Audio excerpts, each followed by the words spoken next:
Saudamos a todos os nossos queridos amigos, a todos os nossos queridos irmãos. Aqui estamos para mais um culto de adoração a Deus. Louvado seja Deus porque você está aqui e invocamos também a presença do Espírito Santo conosco. Antes vamos orar ao nosso Deus. Vamos fechar os olhos. Pai querido que estás nos céus, nós estamos na Tua presença para Te adorar. Invocamos que o Espírito Santo seja derramado sobre nós. Senhor, nos dê luz celestial para entender a Tua palavra e entender os eventos, os acontecimentos que estão ocorrendo ao nosso redor, neste mundo, nestes últimos dias, Pai. Volte logo, querido Jesus, é o nosso anseio, o nosso clamor, o nosso desejo, o nosso sonho. Volte logo. É em nome de Jesus que pedimos e agradecemos. Amém, Senhor. Queridos, aqui estamos para o estudo da Palavra de Deus. Hoje vamos estudar um tema, Trump e a nova desordem mundial. Donald Trump, o nome dele, Donald, quer dizer governador do mundo. E Trump tem sido conhecido no mundo mais por estes aspectos do temperamento dele. Mas hoje nós gostaríamos de analisar um pouco o que tem a ver Donald Trump, presidente dos Estados Unidos. O que tem a ver ele com a profecia? Como ele se enquadra dentro da profecia bíblica de Apocalipse capítulo 13? Queridos, nós sabemos que a mídia tem feito de Trump realmente uma pessoa assustadora por causa do seu temperamento. E não estamos aqui para defender ninguém, nem para acusar ninguém, mas estamos aqui para mostrar os fatos. Trump teve a coragem de se levantar contra o aborto. Há cristãos que apoiam o aborto, o assassinato das milhares de criancinhas. Trump tem sido fortemente condenado pela esquerda, pela mídia. O que mais Trump tem feito? Trump se declarou abertamente contra o casamento com o mesmo sexo. Trump se declarou favorável à Bíblia, que volte a Bíblia para as escolas públicas.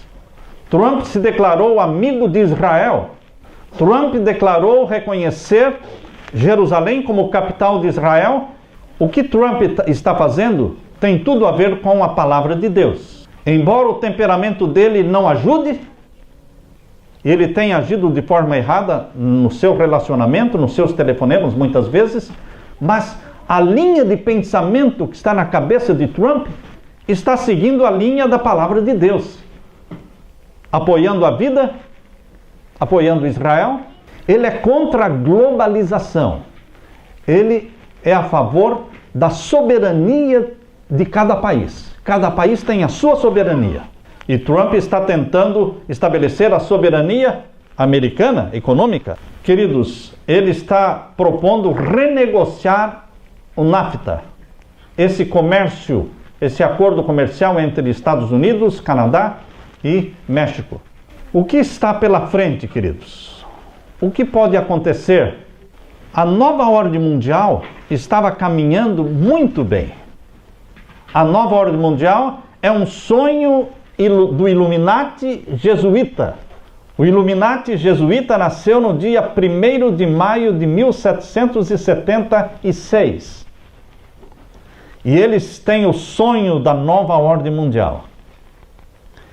E este sonho da nova ordem mundial se tornou o sonho americano, quando em 1782 foi votado pelo Congresso americano, foi votado o grande selo dos Estados Unidos, a pirâmide inacabada. A pirâmide com um olho de Horus em cima, o olho que tudo vê, chamada a pirâmide inacabada, com o ano de 1776 embaixo.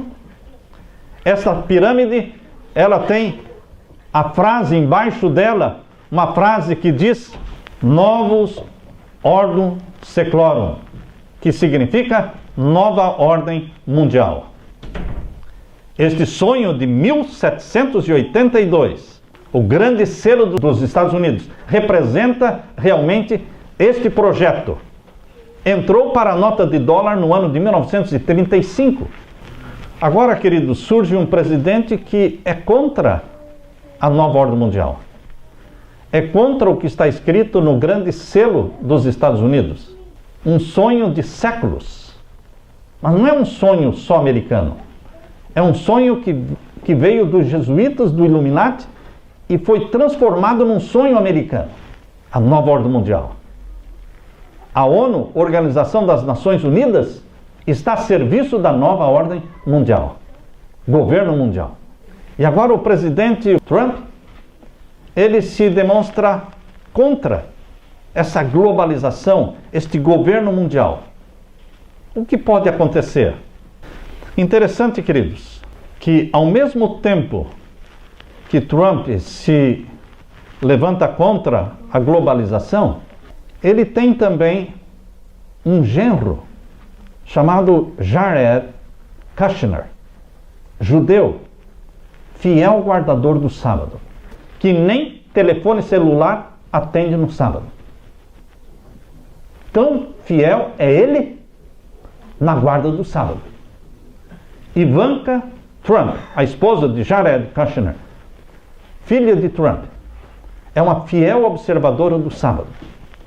Nem celular atende no sábado. Sua loja no sábado está fechada.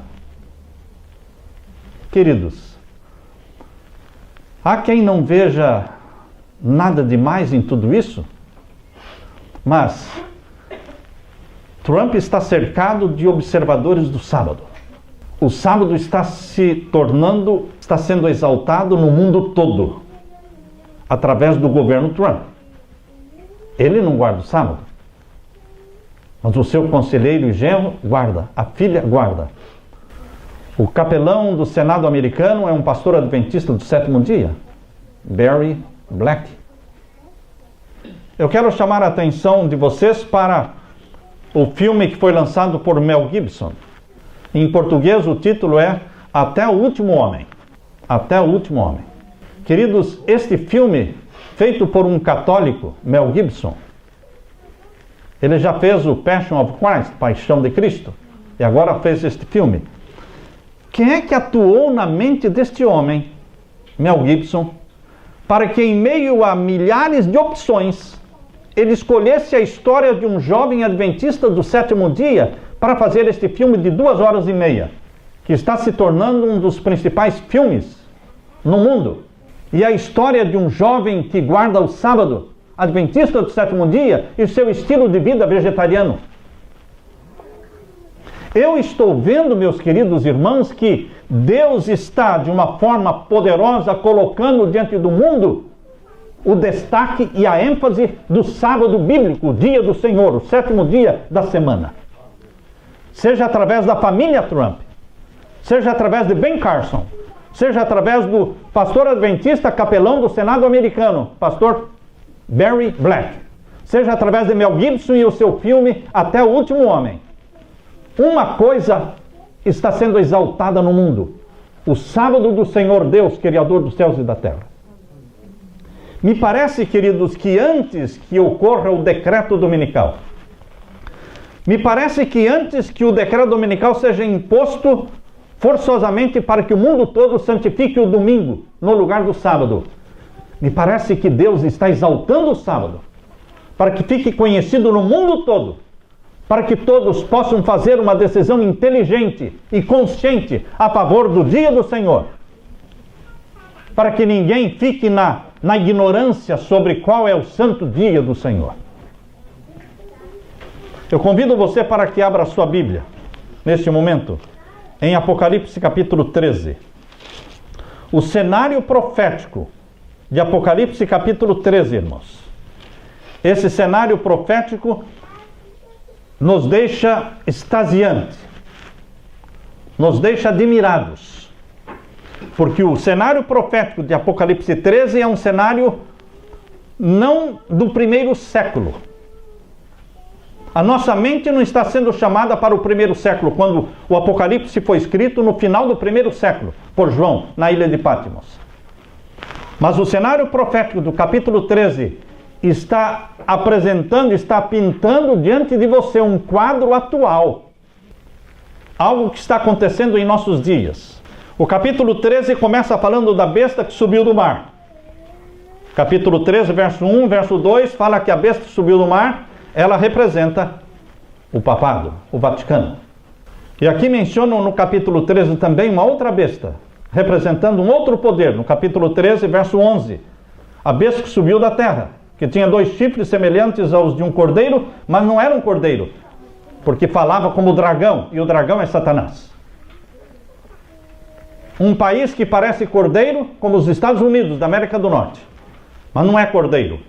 Fala como dragão, porque a maioria dos presidentes deste país, eles são e foram maçons, freemasons, adoradores do Deus da maçonaria. Abaddon, Baphomet. Queridos, nós não sabemos se Trump é maçom ou não, não sabemos. Pelo menos ele não fez o juramento em cima da Bíblia maçônica, olhando para o obelisco, como é o costume. Queridos, aqui diz que a besta subiu da terra, que nós entendemos como sendo os Estados Unidos da América do Norte, faria uma parceria muito íntima com a besta que subiu do mar, que é o papado, é o Vaticano. Estariam unidos nos últimos tempos para o domínio mundial. E esta união entre esses 2 poderes mundiais, o poder religioso e o poder político, poder militar mais forte do mundo, esta união está exatamente no verso 12, capítulo 13, verso 12, que diz assim: e exerce todo o poder da primeira besta. Ou seja, o mesmo poder e a mesma autoridade que o poder papal exerceu durante a Idade Média. Agora, no tempo do fim, quem exerce é os Estados Unidos da América do Norte.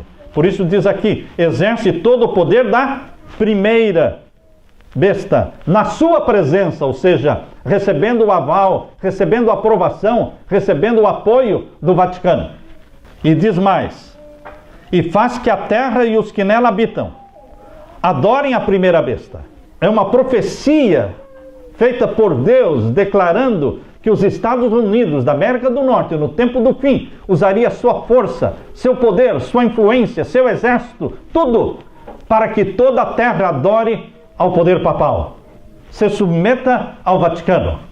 E isso vinha acontecendo literalmente nos governos anteriores.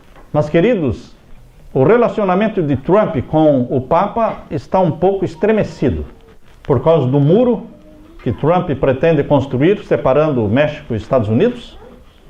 E o Papa disse que quem é cristão não constrói muro, mas constrói pontes. E então, eles estão ainda estremecidos. Mas, um presidente, para ter sucesso como presidente dos Estados Unidos, ele tem que ser fiel à maçonaria. John Kennedy, que foi morto, não era maçom. Abraham Lincoln, que foi morto, não era maçom. Ronald Reagan, quando recebeu o atentado, o tiro, não era maçom, se tornou maçom depois. Para um presidente americano permanecer e ter sucesso, ele tem que sonhar com a nova ordem mundial. Ele tem que apoiar o grande selo dos Estados Unidos, que está na nota de dólar, a pirâmide inacabada. Essa pirâmide inacabada que só será completada quando for estabelecida a nova ordem mundial, colocando as 10 supernações, os 10 blocos econômicos do mundo, sob o poder do Vaticano. Os 10 blocos mundiais, 10 supernações, elas estão profetizadas em Apocalipse capítulo 17, verso 12, irmãos. Abra sua Bíblia, em Apocalipse capítulo 17 e o verso 12. Aqui nós lemos: e os 10 chifres que viste são 10 reis que ainda não receberam o reino. Por que não receberam o reino? Porque não existiam esses reinos. São reinos modernos. São reinos do tempo do fim, que estão se formando, e não são 11 nem 20. São 10. 10. Essas 10 supernações, reis que ainda não receberam o reino, diz aqui, mas receberão poder como reis, por 1 hora, juntamente com a besta, ou seja, haverá uma parceria entre o poder papal e as 10 supernações. E o verso 13 diz: estes reis, ou seja, os líderes destas 10 nações, têm o mesmo intento, ou seja, têm um só pensamento, estão unidos numa coisa. Em quê? Entregar o seu poder e autoridade à besta. A besta papal, ou seja, este poder papal, vai recuperar a supremacia perdida. A supremacia de 1260 anos da Idade Média. Esta supremacia papal que durou de 538 a 1798. Eles perderam essa supremacia papal. Mas desde 1929, quando o Tratado de Latrão foi assinado entre Benito Mussolini e Cardeal Gasparri, representando o Vaticano, esse Tratado de Latrão está devolvendo a autoridade, porque criou o Estado do Vaticano. E o papado foi crescendo, crescendo assustadoramente em poder, em popularidade, até chegar no ponto em que o Papa Francisco hoje goza o carisma do apoio do mundo e dos líderes mundiais. Mas, queridos, para que isso aconteça, Trump tem que mudar de cabeça. Para que isso aconteça, ele tem que apoiar o domingo como o dia da família, o dia sagrado, o dia ecológico, recomendado pela encíclica papal de Papa Francisco, a encíclica ecológica do Papa Francisco, com 6 capítulos. O 6º capítulo é uma recomendação para a santidade do domingo. Essa encíclica papal foi aprovada na reunião de Paris, foi aprovada pela ONU e tem que ser aprovada pelo presidente americano. Alguma coisa tem que acontecer, porque até então Trump parece ser uma carta fora do baralho, uma peça que não se encaixa dentro da nova ordem mundial.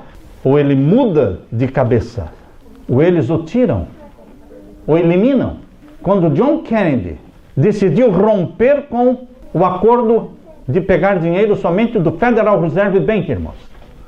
John Kennedy, 6 meses antes da morte dele, ele rompeu com o Federal Reserve Bank. Não mais pegaria dinheiro, dólar, com o Banco Central americano. Ele mesmo, através do governo americano, imprimiria o dinheiro deles. E imprimiu 4 bilhões e 200 milhões de dólares. Sem a frase Federal Reserve Note. Sem essa frase. 6 meses depois ele estava morto. Queridos, John Kennedy queria acabar com a CIA. CIA, que foi fundada por Donovan, um cavaleiro malta, cavaleiro do Vaticano, Donovan. A CIA foi fundada por um cavaleiro do Vaticano, Donovan, a serviço do Vaticano. Por isso ele foi morto por um agente da CIA.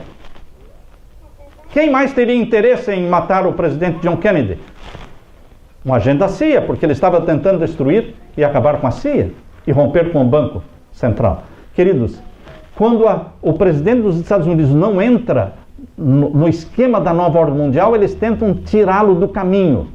Será que Trump vai aprovar um decreto dominical contra a própria filha? Contra o genro? Você consegue enxergar isso? É difícil, não é?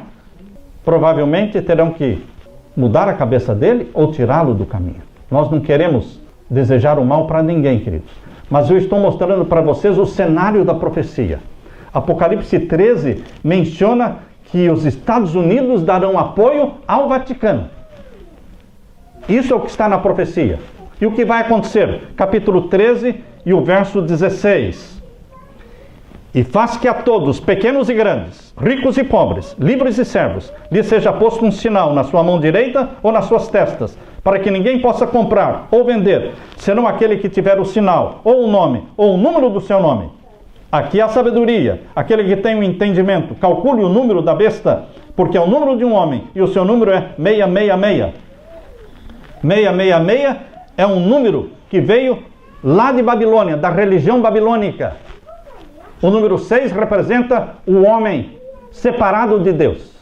Poder humano que rejeita Deus. O número 6 é legítimo unicamente quando nos leva ao número 7. Quando o número 6 não nos leva ao número 7, ele deixa de ser um número legítimo e se torna um número rebelde contra Deus. Depois do 6, obviamente, deveria ser o 7. Mas depois do 6, vem outros 6. E depois vem outros 6. É uma tríplice rejeição de Deus, Criador dos céus e da terra. O poder religioso que se levanta na terra para instituir o domingo no lugar do sábado, leva este número de 666 pela rejeição de Deus como Criador dos céus e da terra. E os Estados Unidos da América do Norte, a Bíblia, a profecia está dizendo que vai impor este sinal, a santificação obrigatória do domingo no lugar do sábado. Mas Trump está cercado de pessoas que guardam o sábado. Ele é amigo de Israel. Eu estou falando isso porque Israel é o povo do sábado. Israel é o povo do sábado. Queridos, agora o presidente americano é amigo de Israel, o povo do sábado, cercado de guardadores do sábado. Nós temos que orar, irmãos, porque coisas ocorrerão agora, neste tempo, nestes próximos meses e anos. Coisas ocorrerão para mostrar a forma como Deus usará, a estratégia que Deus usará para exaltar o sábado acima de tudo e de todos, para que o mundo inteiro conheça que o sábado é o selo do Deus vivo e que Deus vai selar com seu selo aqueles que lhe obedecem, aceitando a Jesus como Salvador e tornando-se obedientes aos seus mandamentos. Cada pessoa na face da terra terá que ter conhecimento suficiente para fazer uma decisão inteligente, consciente, a favor do dia do Senhor.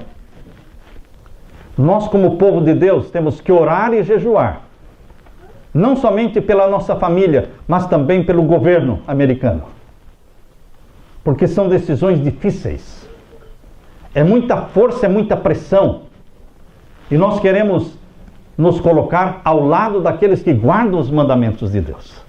Aqui diz em Apocalipse capítulo 12, verso 17: e o dragão irou-se contra a mulher, e foi fazer guerra ao resto da sua semente, os que guardam os mandamentos de Deus. Existe uma guerra predita na profecia contra os que guardam o sábado, guardam os mandamentos de Deus. E o povo de Deus, em Apocalipse capítulo 14, irmãos, Apocalipse capítulo 14, o verso 12, o povo de Deus é descrito de uma forma bem clara, específica, quando diz: aqui está a paciência dos santos, aqui estão os que guardam os mandamentos de Deus. A ênfase profética para o tempo do fim é a obediência aos mandamentos de Deus. Chegou a hora dos mandamentos de Deus serem exaltados, da Bíblia voltar a ser lida, a ser honrada e a ser ensinada nas escolas. Queridos, mas Satanás estará trabalhando contra. De que lado nós vamos ficar? Ao lado dos que guardam os mandamentos de Deus? Porque esta é a mensagem que Deus quer que seja pregada para o tempo do fim. O sábado é a pedra de toque, é o ponto controvertido no quadro profético. O sinal da besta, o selo do Deus vivo. O selo do Deus vivo assinala aqueles que foram comprados pelo sangue de Jesus Cristo e que são marcados pelo selo de Deus para herdar o novo céu e a nova terra. Jesus voltará para buscar aqueles que foram selados pelo selo do Deus vivo. De que lado vamos estar? Aqui diz no capítulo 13 e o verso 8. Mostra quão mundial e quão amplo será o poder e a adoração que se prestará ao poder papal no tempo do fim. Capítulo 13, verso 8 diz: e adoraram-na todos os que habitam sobre a terra, esses cujos nomes não estão inscritos no livro da vida do Cordeiro, que foi morto desde a fundação do mundo. Se alguém tem ouvidos, ouça. Queridos, todas as tribos, todas as nações da terra adorarão ao poder papal. Mas existe um remanescente na terra que só adora ao Deus Criador dos céus e da terra. E que é obediente aos mandamentos de Deus, custe o que custar. Comprados pelo sangue de Jesus e selados e marcados pelo selo do Deus vivo. Nosso destino é o céu. E é para lá que vamos. Que Deus te abençoe. Amém, Senhor. Amém.